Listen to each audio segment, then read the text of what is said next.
Prime Minister urges students to shun crime, calls for persons to exercise caution on the nation's roads, and celebrates 55 years of partnership with the World Bank.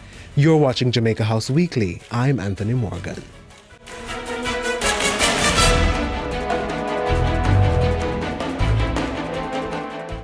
One of the things I want to give you today is that you must never be ashamed of success. And you must always seek to be the best at what you do, to be excellent. Prime Minister Andrew Holness encouraging students at Caenwood High School last Tuesday. He was there to deliver a motivational speech in line with Youth Month being observed in November. And part of that empowerment, Mr. Holness said, was the call for the nation's youth to shun violence producers in their communities. This, he said, was the only way that Jamaica could remove itself from being among the most murderous countries in the world. It has to start somewhere. And it has to start with this generation, with you saying no more of that. The Dons are illegitimate. They are evil, corrupt. And we must get them out of our society. The gang members, we must get them out of our society.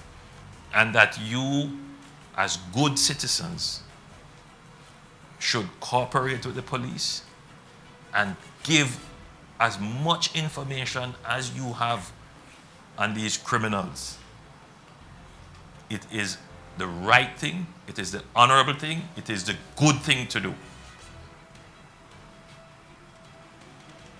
That is the only way that we're going to turn the tide of criminality in this society. It is an uncomfortable truth, but it has to be done. And during a question and answer segment, Prime Minister Holness promised to continue the National Security Ministry's drive to rid the Jamaica Constabulary Force of police officers who associate with criminals. The policy of the government of Jamaica at this time is to provide you, the good citizen of the country, with a police force, a security apparatus, a law enforcement apparatus that is of the highest level of integrity. And we are working assiduously towards that. On Wednesday, the Prime Minister renewed his call for increased road safety, particularly as the Christmas season approaches. Though the number of fatalities on the nation's roads this year has already surpassed last year's total, Mr. Holness said the figures could be lessened if everyone takes safety seriously. If every single driver, before going behind that steering wheel, were to think safety, and every child going to school, every teacher in the school, were to raise this issue of proper usage of our roads by pedestrians, including our children. And if the entire Jamaica were to think safety, we could have no crashes. The Prime Minister was joined by the Spanish Ambassador, JN Foundation, UNICEF Jamaica, and the FIA Foundation. The team was there ahead of the launch of the X Marks the Spot initiative at Hazard Primary School in Clarendon. X Marks the Spot is a worldwide initiative that aims to provide students safe access to and from schools. This is being done through the installation of infrastructure such as crosswalks, bus bays, signage, as well as widening and paving of sidewalks at schools.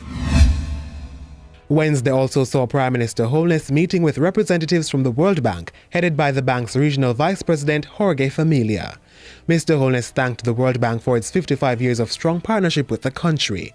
This, he said, included more than 150 projects focused on promoting sustainable growth, improving investment capacity building, climate, and building resilience. For his part, Mr. Familia reaffirmed the bank's continued support to strengthening the island's financial resilience, natural disaster, and human capital. In the week, Mr. Holness opened the doors of the courtesy room to welcome visitors to the office of the Prime Minister. The Prime Minister met with Jamaican attorney Cheryl Brown. Brown is one of 150 women who was honored by the University of London on its 150th anniversary of admitting women to the institution. Prime Minister Holness also met with the 2018 Olympia amateur title holder Dwayne Walker. The International Federation of Bodybuilding and Fitness Professional is the first Jamaican to cop top honors in the competition while training and living in Jamaica. And that's how we close out Jamaica House Weekly. Be sure to join us next time for more of the news stories coming out of the office of the Prime Minister.